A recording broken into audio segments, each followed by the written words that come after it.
The moment Claire's hands trembled and Daniel's fury boiled as their key jammed uselessly in the lock, I knew justice had arrived. The house was no longer theirs. The money was already in my name. And as Claire unfolded the letter I left behind, her face collapsed with the weight of truth. I am Bella Mitchell, the woman they called weak. But that day, it was my daughter and her husband who paid the price for betrayal. I am Bella Whitman, 68 years old, a widow, living in a quiet suburb of Ohio.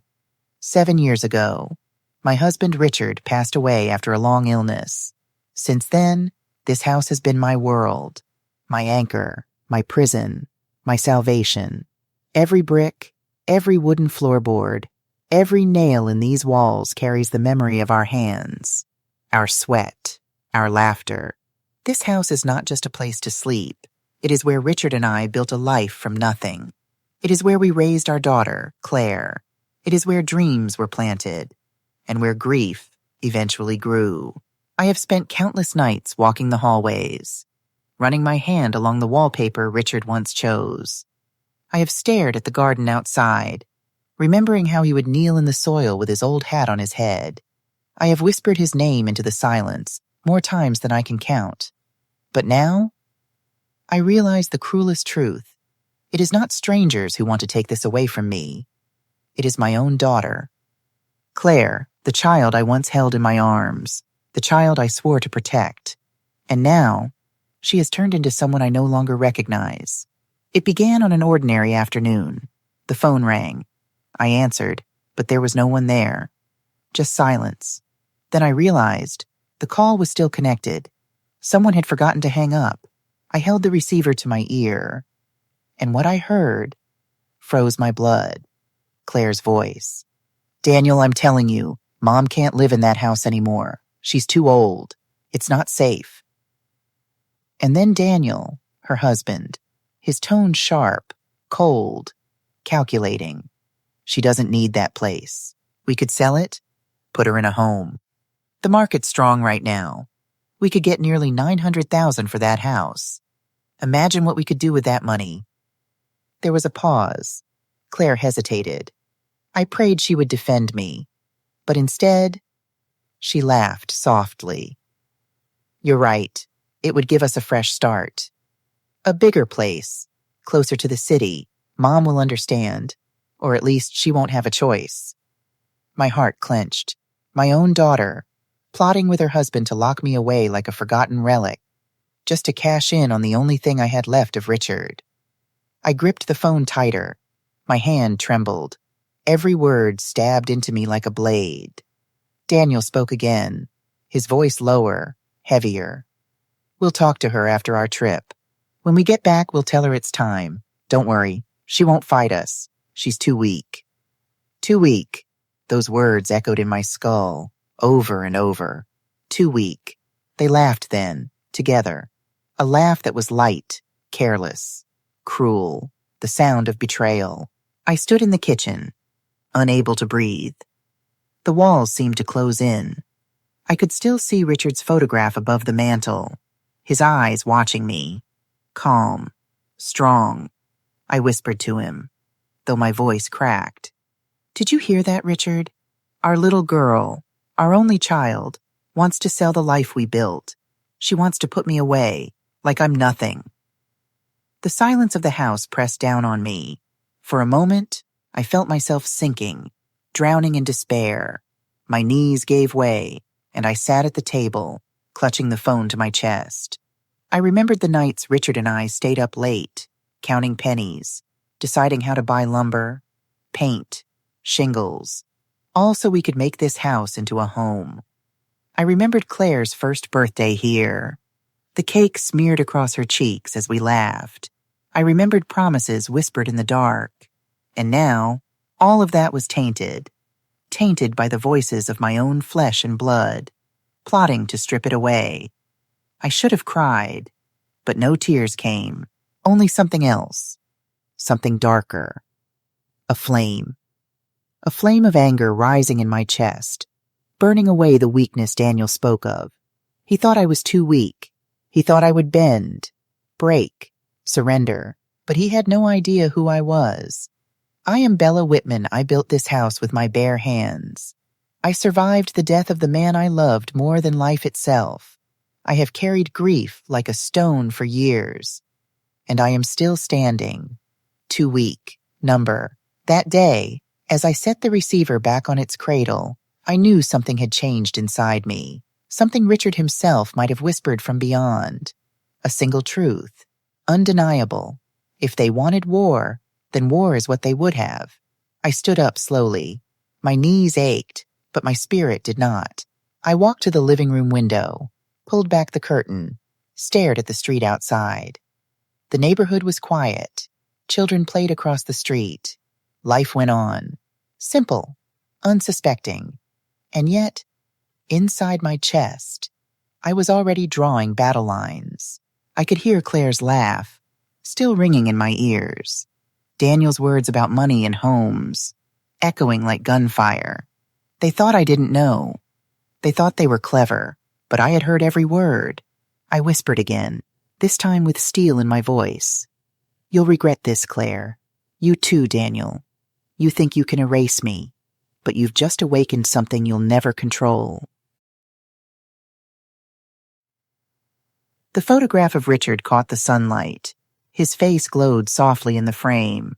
I took it in my hands, pressed it against my chest, closed my eyes. For you, Richard, for the life we built. I'll make them pay, I promise. And with that promise, the first step of my plan began to form. The pain was still there, raw, heavy, but beneath it, I felt the sharp edge of something new. Not despair, revenge. The house was silent, but inside me, everything had shattered. Their words, Claire's soft laugh, Daniel's cold tone, they echoed in my head like poison. Every sentence was a knife, and I was bleeding in ways no one could see. I sat at the kitchen table, the phone still resting there, silent now. But to me, it wasn't silent at all. It screamed. It replayed their voices over and over, as if the walls themselves were mocking me. I wanted to tear the receiver from the wall, smash it, silence it. But I couldn't. My hand trembled too much. Instead, I reached for George's photograph. George Whitman, my late husband. His face smiled back at me, gentle and steady, as if he were still trying to calm me from beyond. I whispered, my throat tight. George, did you hear them? Our daughter, our only child. She wants me gone. She wants this house. She wants everything we built. All of it. His smile did not change, but in that stillness I remembered. I remembered his voice, his laughter, his warmth beside me in bed on winter nights. I remembered the night we made a promise. It was January. Snow pressed thick against the windows. The old heater rattled in the corner. We sat close on the couch, wrapped in a blanket. Claire was upstairs, only 7 years old, dreaming her little girl dreams. George looked at me then. His eyes were serious, sharper than usual. Bella, promise me something. No matter what happens, this house stays with us. Promise me. We'll never let it go. This is our legacy, for Claire, for us. I laughed. I remember shaking my head. What are you so worried about? Who would ever take it from us? He smiled then, but it was sad, almost as if he knew something I didn't. And he made me swear, and I did. I swore on my life that this house would always be ours. Now, years later, his words returned like a prophecy, but the people trying to take it away were not outsiders. It was Claire, the little girl George and I raised, the little girl who used to press her hands against the glass to wave at me when I came home from work, the little girl who used to climb onto my shoulders and laugh until she hiccuped. That little girl had grown into a woman I could no longer recognize, and her laughter now was no longer innocent. It was cruel. I pressed my forehead against the frame of George's picture. My chest ached. My eyes burned. Still, no tears came. When George died, I thought grief had emptied me completely, but this betrayal carved me hollow in a way death never could. Death takes someone from you. Betrayal takes everything you thought was real. and makes it a lie. The silence in the house grew heavier. I stood, slowly, my knees stiff and weak. I walked into the living room. Each step felt like I was moving through water. The rocking chair creaked as I lowered myself into it. George's chair. It still smelled faintly of his cologne, a trace of cedar and spice. I closed my eyes and breathed it in. I thought of the mornings he would sit there, coffee in hand, humming while sunlight streamed across the floor. Now it was only me, and the chair, and the ghost of his memory. I whispered again. I kept my promise, George. I kept this house. I kept it for us. And now Claire wants to sell it. She wants to throw me away. The words cracked in my throat. My hands clenched the armrests. I felt anger rising. And then Daniel's words came back. She won't fight us. She's too weak. Too weak. That phrase hammered itself into me. Too weak. Over and over. I could see his smirk in my mind, hear the contempt in his voice. I opened my eyes and stared at the photograph again. George's smile, steady, unchanging. I spoke louder this time. You knew me better than anyone, George. You knew I could be stubborn. You knew I could fight when it mattered. And this matters more than anything. The loneliness did not leave. The pain did not fade. But beneath it, something else was forming. Something sharper, stronger. A thought, a spark, a whisper of defiance. If they wanted to play this game, then I would play too. I would not sit here quietly. I would not wait for them to come back from their trip and deliver their verdict. I would strike first. My hands stopped shaking. My breath grew steadier. I leaned back in the rocking chair, letting it creak beneath me. And for the first time in years, a smile touched my lips, bitter, crooked, but real, because for the first time since George died, I felt something other than despair. I felt alive, not because of joy, not because of hope, but because of purpose. They thought they knew me. They thought I would bend, break, surrender, but they had no idea. I am Bella Mitchell. I built this house with my hands. I buried my husband, George Whitman, with my heart. I carried grief like a stone in my chest every single day. And I am still standing. Too weak. No, never. I whispered into the empty room, into the walls, into the silence that had become my companion. If they want war, then war is what they will get. I am not weak. Not anymore. The words hung in the air like smoke. Heavy, certain. The loneliness was still there. The shock still stabbed me. But something new had taken root. A promise. A spark. The first shadow of a plan. The beginning of my revenge. And as night fell outside, and the house grew darker, I sat in that chair, staring into the quiet, already drawing the lines of battle in my mind. The night after I heard their voices, I barely slept.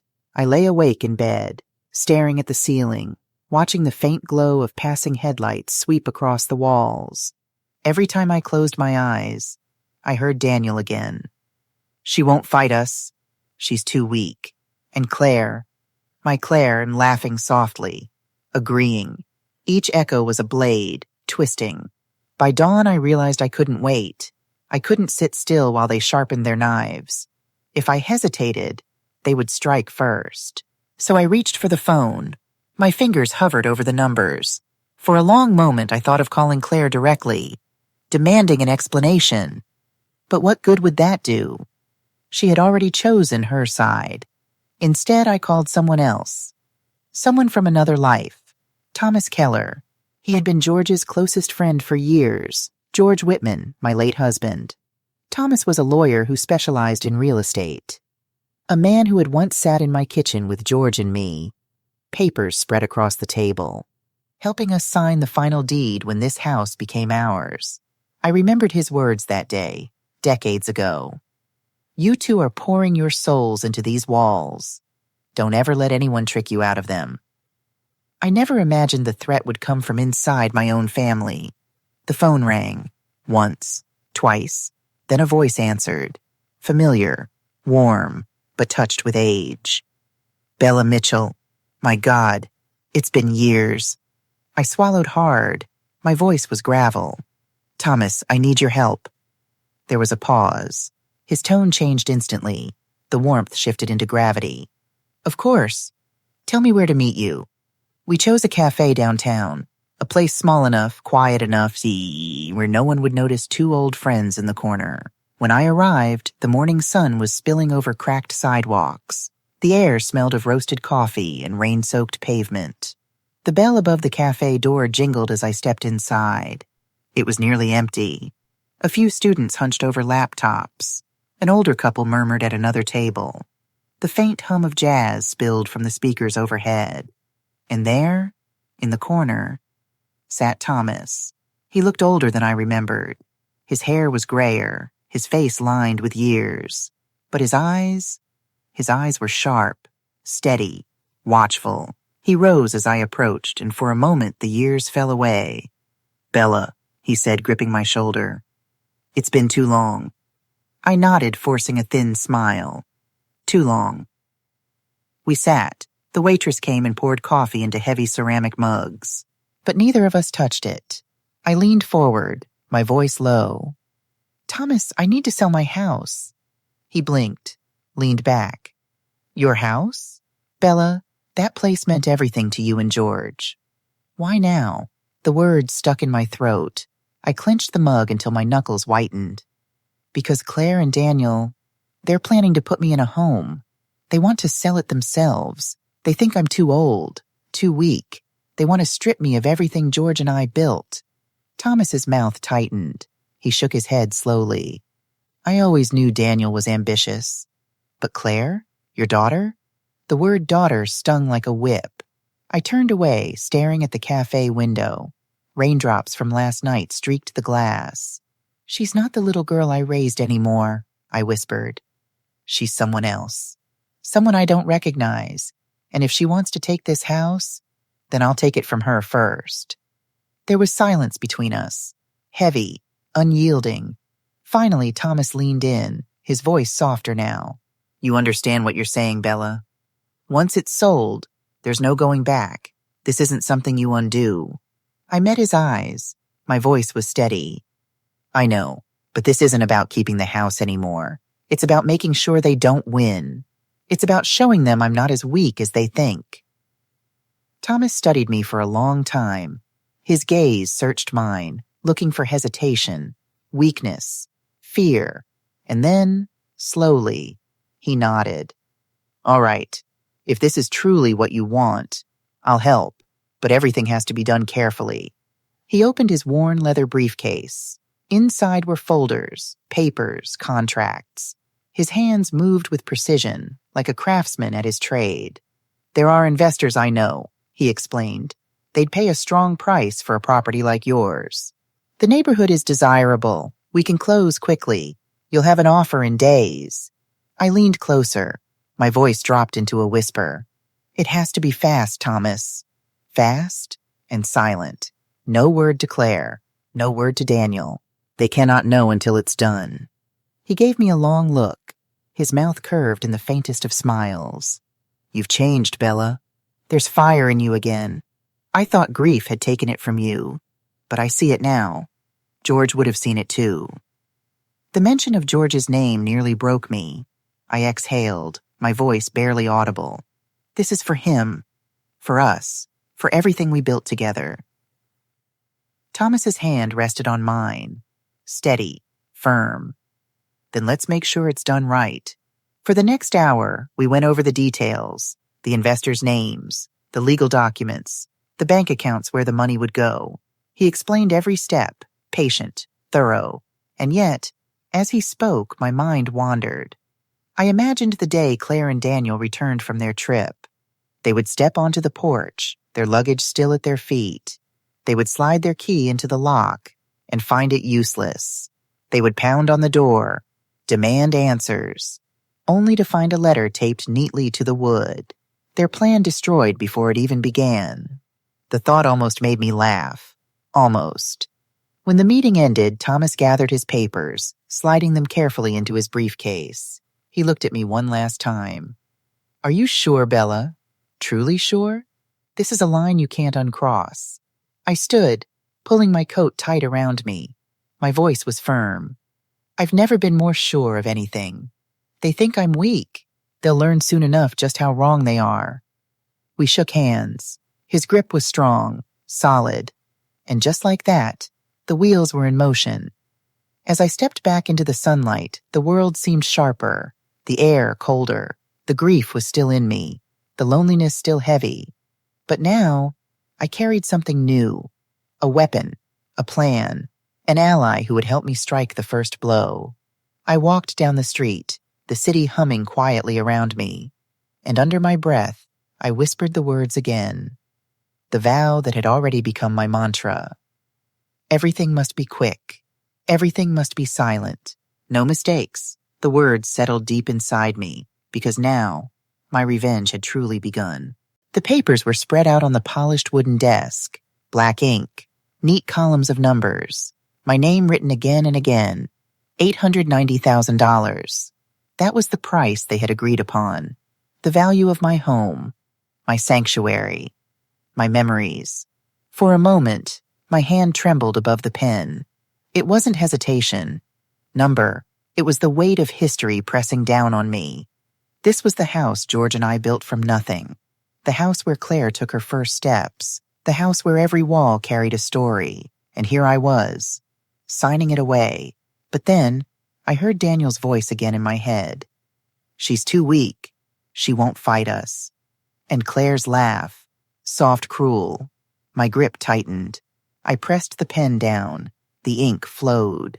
My signature etched itself across the contract. And with that stroke, the house was no longer mine. It was gone. But in truth, it was never really for me anymore. It was for them. For Claire and Daniel. Now, it was out of their reach. Thomas slid the final page into the folder. He looked at me carefully. That's it, Bella. It's done. I nodded, my voice low. Good. That's exactly what I wanted. When I stepped out of his office, the air felt sharper, colder. The world looked the same, but I was not the same woman anymore. I had crossed a line. There was no turning back. The first thing I did was stop by the locksmith. I watched as the man pulled his tools from a worn leather bag. His hands worked quickly, twisting, replacing, sealing. Each turn of the screwdriver echoed like a drumbeat in my chest. The old locks came off. New ones clicked into place. Fresh, gleaming, untouched. When he finished, he handed me a small set of keys. Brand new, he said. No one's getting in without these. I closed my fist around the metal. Not Claire, not Daniel, not anymore. I walked through the house that evening, locking each door, each window, testing the keys, listening to the sound of the bolts sliding into place. It was the sound of control, the sound of power returning to me. Later that night, I sat at the dining room table again. Papers in front of me. Numbers this time. Thomas had helped me set up the new account. Clean, private, secure. I moved the money there. Every cent. $890,000. Safe, untouchable. Not a trace of it could be linked to Claire or Daniel. It was mine. For the first time in years, I felt like I was standing on solid ground. I leaned back in the chair, staring at the empty hallway, and that was when the thought came.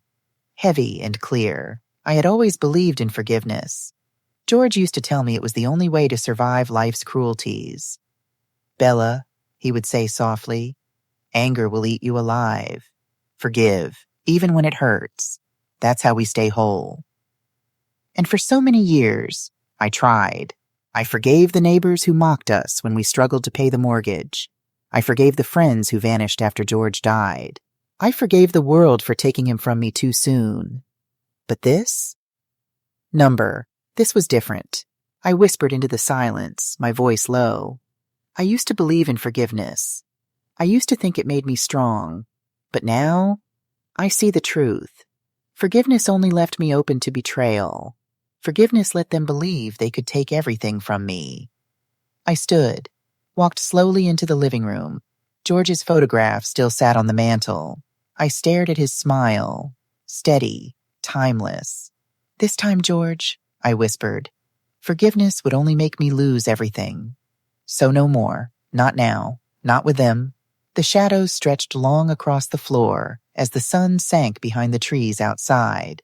I turned the new key in the front door. The lock clicked shut, and for the first time, I felt truly safe. Not because of the house, not because of the locks, but because I had taken back control. Claire and Daniel were still laughing somewhere, still dreaming of the fortune they thought was theirs. But soon, they would come home. They would try their key. And they would discover the truth. The house was gone. The money was gone. And I was no longer the weak woman they thought I was. I whispered to the empty rooms, letting the words carry through the air. I used to believe in forgiveness, but this time, forgiveness would cost me everything. So instead, I choose revenge. The words hung there, echoing through the halls, and I knew the game had only just begun. The phone rang twice before Claire answered. Her voice was light, cheerful, as if nothing had ever happened. "Mom, how are you? How's everything at the house?" I forced a smile that she couldn't see, my voice calm, steady. "I'm fine, Claire. The house is fine, too. Just another quiet day here." She laughed softly. "I told Daniel you'd be okay. Didn't I, honey?" I could hear his voice in the background, muffled, confident. "Of course. Bella's always okay. She doesn't need much." They spoke like actors in a play, their words rehearsed, their tone casual. But I knew the truth. I had heard their lines before. I had already read the script. And so, I played my part. I asked about their trip, pretended to care about the meetings, the hotels, the dinners with friends. Claire chattered on, her voice warm, almost too warm. "Mom, when we get back, we'll talk about the future. Things are going to change, for the better. You'll see. For the better." Her words were sugar-coated poison. I murmured into the receiver. "I'm sure you're right, sweetheart. I'll be here." She believed me. Of course she did. Because for all her cunning, she still thought I was the same woman. Weak, blind. I hung up, the dial tone humming in the silence. And then, I turned back to the table. Papers spread out before me.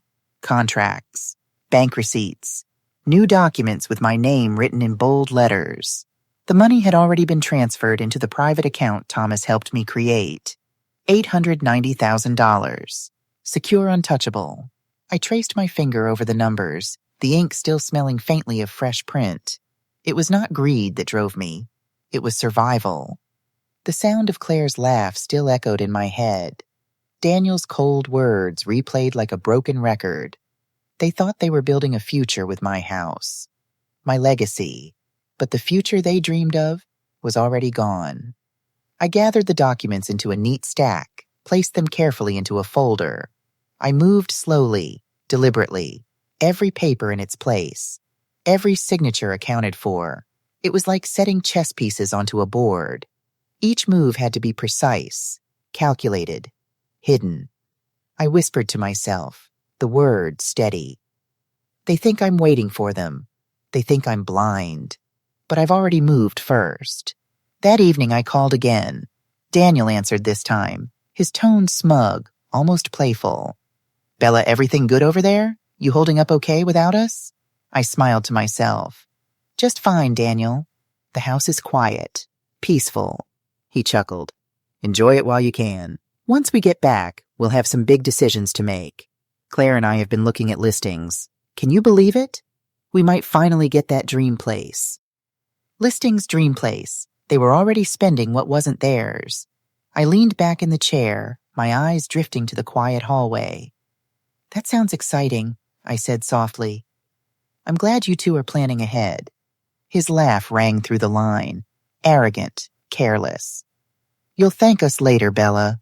Trust me, this will be better for everyone." Better for everyone. I almost laughed myself, but I swallowed it down, keeping my voice gentle. "I'm sure you're right, Daniel. You've always had big ideas." We said our goodbyes. The line went dead, And I sat there, staring at the folder of papers in front of me. The house no longer theirs to touch. The money no longer within their reach. Their future already slipping through their fingers. I imagined them sitting somewhere in a hotel room, sipping wine, smiling, talking about square footage and neighborhoods. I could almost see Claire's face glowing with excitement. Daniel leaning back in his chair, confident, satisfied. And I wondered, what would those smiles look like when the truth came crashing down? I shuffled the papers once more, sliding them into the drawer. Locked it. The sound of the key turning was sharp. Final. I rose, walking through the halls, checking each lock again. The new keys jingled in my pocket. The house was mine, protected, silent.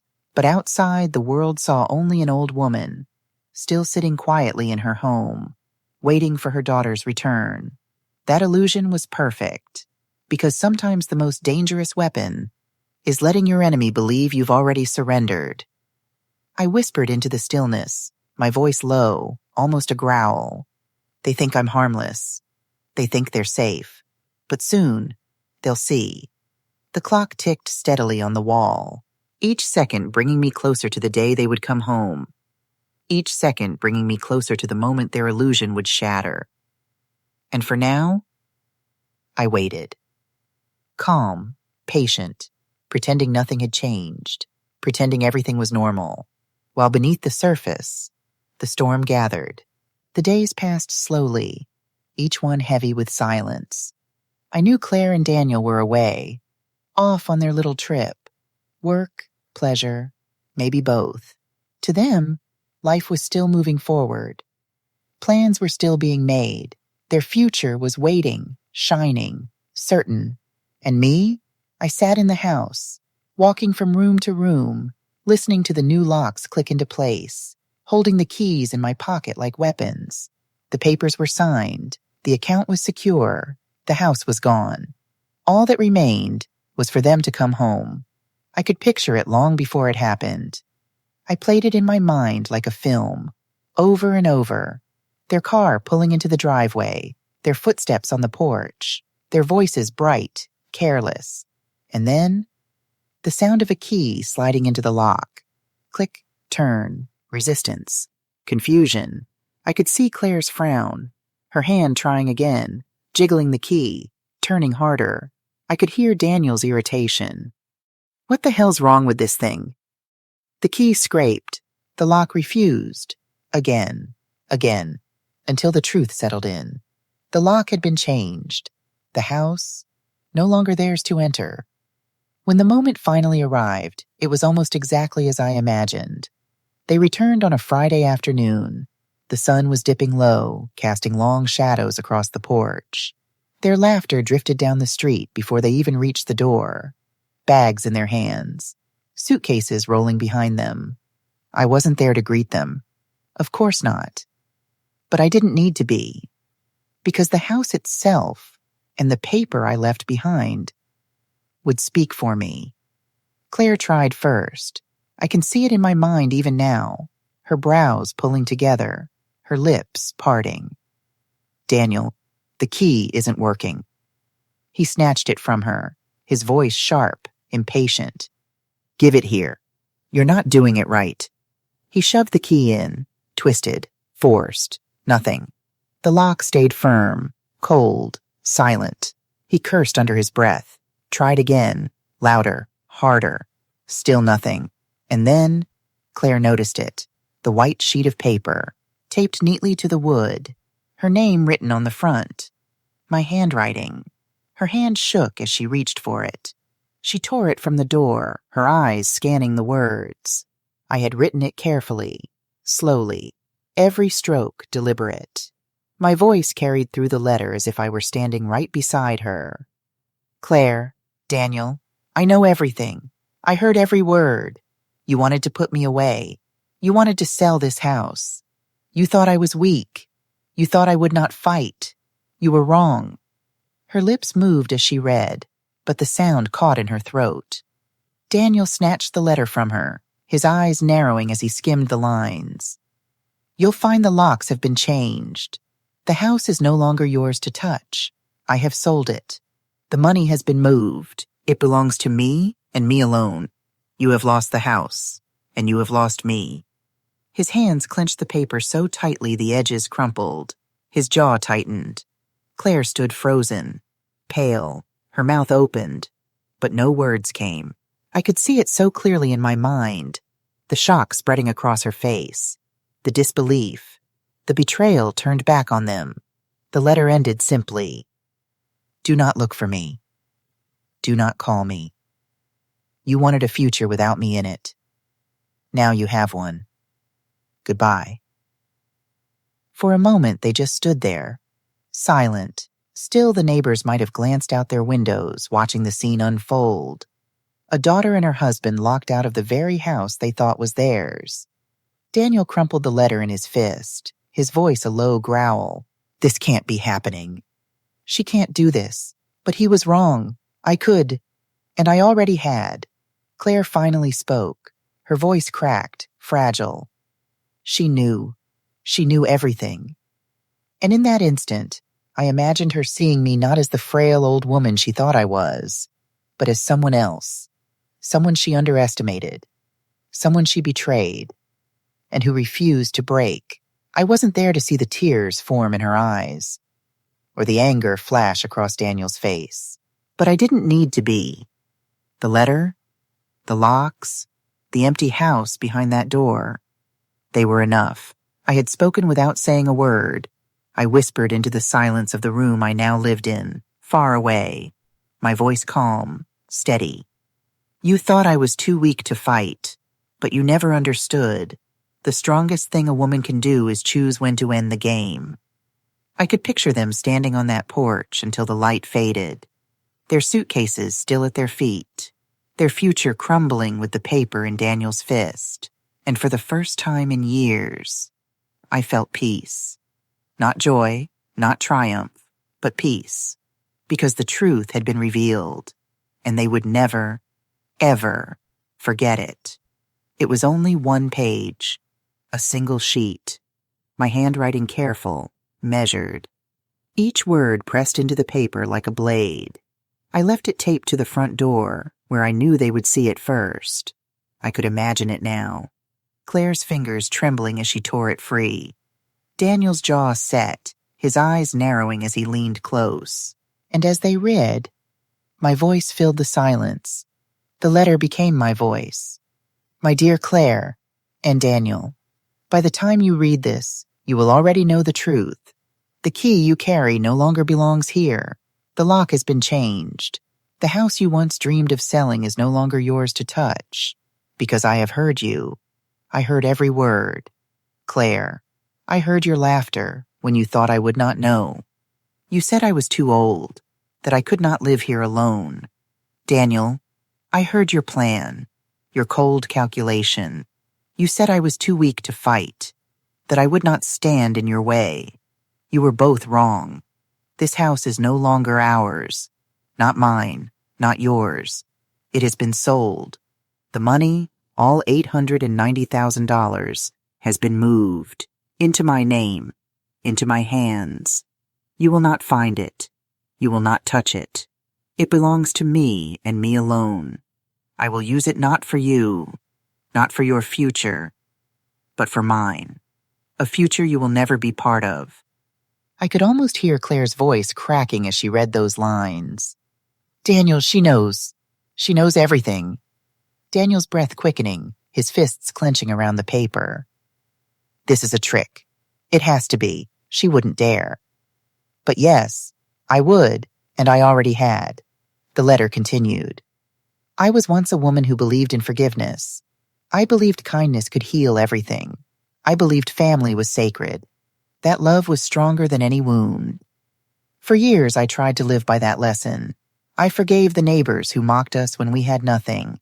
I forgave the friends who vanished after loss hollowed my life.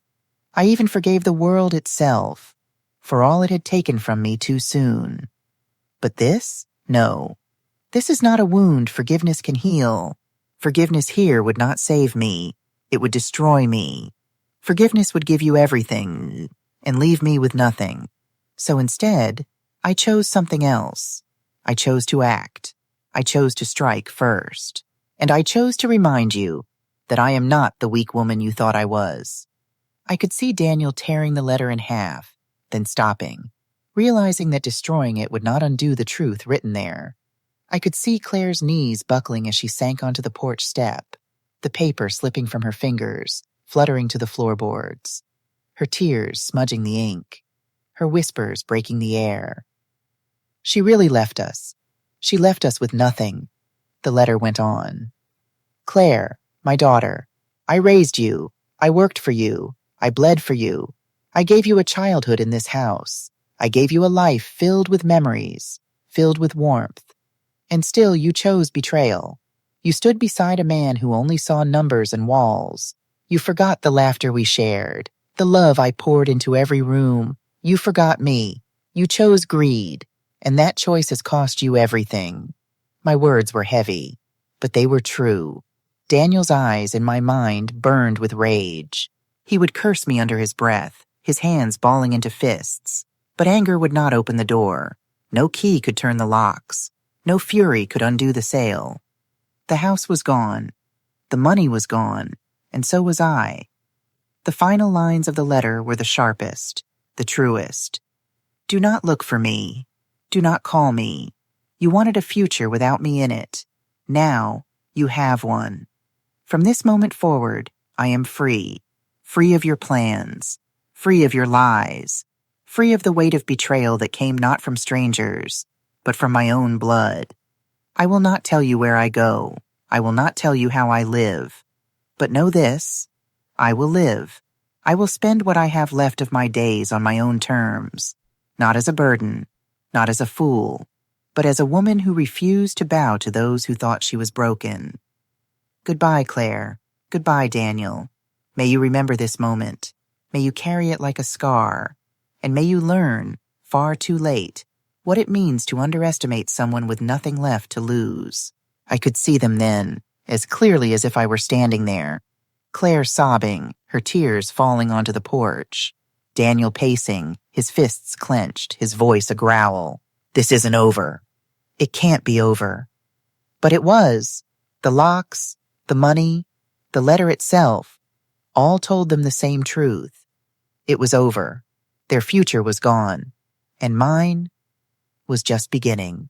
I whispered into the quiet of the room where I now lived, far away. You thought you could erase me, but you only erased yourselves. And for the first time in years, I felt something I had forgotten. Peace.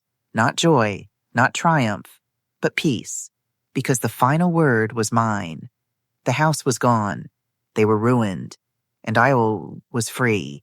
The house was gone. The walls that once carried Claire's laughter. The windows that once framed her childhood. The garden where I buried years of love. All of it. Gone. And for a time I thought the emptiness would kill me. But instead, it gave me life. I moved to a small apartment by the lake. Modest, unassuming. A place no one would think to look for me. The walls were plain, whitewashed. The floors creaked when I walked. The furniture was secondhand, mismatched. And yet, when I opened the balcony door and smelled the air rolling off the water, I felt something I hadn't felt in years. Hope. The first morning I woke before dawn. The sky outside was still gray, the world hushed. I made myself coffee, black and strong, and carried the mug to the balcony. The lake stretched wide and still. Mist curled above the surface like a soft blanket. Then, slowly, the sun rose. The water turned to glass, glowing gold. Birds lifted into the air, their wings cutting the silence. And I whispered to no one but myself, This is mine now, my life, my choice. The days began to find their rhythm. In the mornings, I walked along the gravel path beside the lake. The crunch beneath my shoes, the cool wind brushing my face.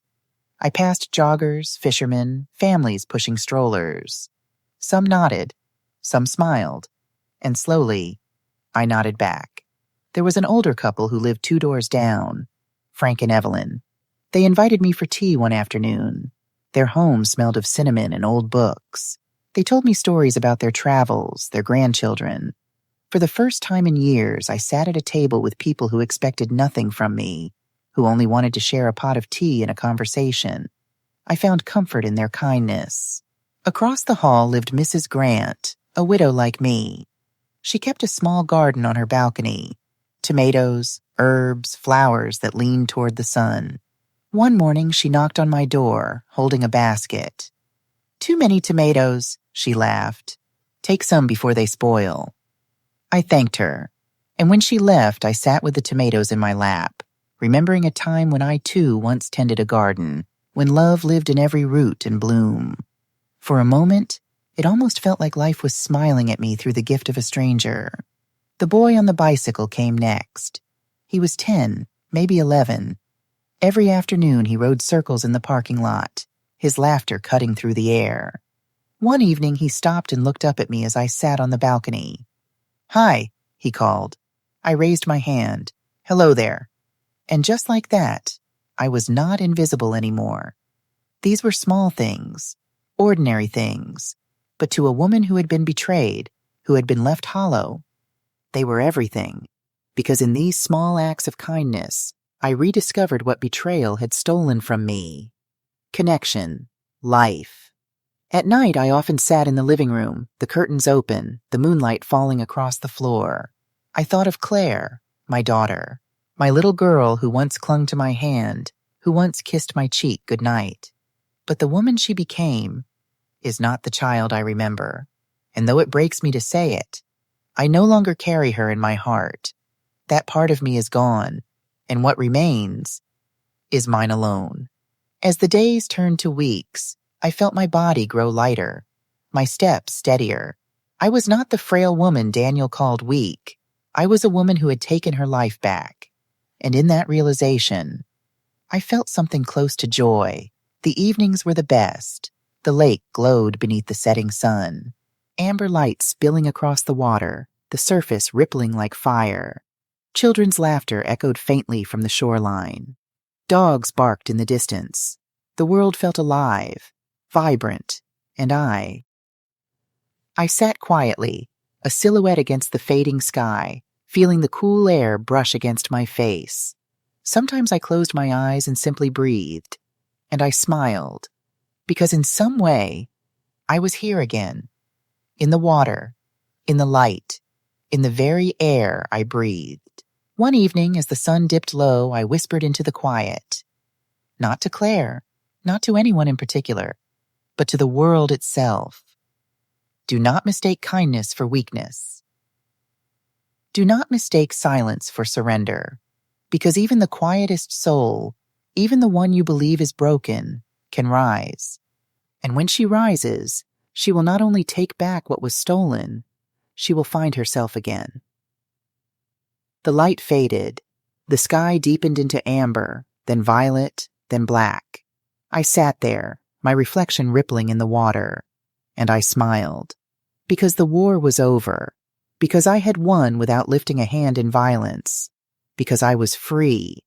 And because at last, after all the pain, all the loss, all the betrayal, I was alive again.